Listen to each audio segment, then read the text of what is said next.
नाजरीन, गुलबर्ग लाहौर में डॉल्फिन एहलकारों की मुबैना फायरिंग से नौजवान जख्मी हो गया। पुलिस के आला हुकाम के नोटिस के बाद चारों एहलकारों को मुअत्तल कर दिया गया। इसी पर देखिए खबर मुगल की ये रिपोर्ट।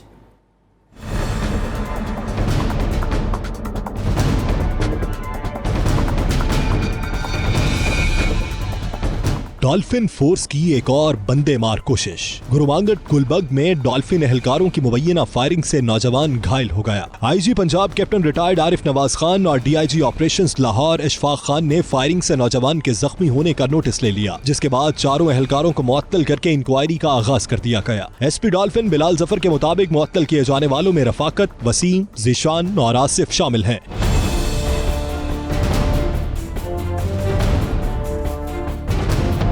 मुतासिरा नौजवान उमर रजा का कहना है कि एहलकारों ने बिला वजह गोलियां चलाई और थप्पड़ भी मारे। मामा की मेडिसिन लेके फुटपाथ पे बांधने लगा हूँ, उस साइड पे फार्मेसी है, इनकी तरफ देखे इन्होंने 2 फायर मारे हैं, मुझे गोली लगी। मैं फिर ज्यादा हॉस्पिटल जाके रुक गया, पूछ रहे मैं कहा सर मैं हूँ, मैं बड़े इन्हें रोक के मैं कहा सर मेरे पीछे आते मुझे गोली लगी, मैं इधर आया हूँ, आती तरह ने चपेड़ मारी है। मुतासिरा नौजवान की वालिदा का कहना है कि उनके बेटे को बिला वजह गोलियां मारी गईं। वजीर आला इंसाफ दिलाएं। डॉल्फिन वालों ने मेरे बच्चे को फायर मारा, नजायज मारा फायर इन्होंने।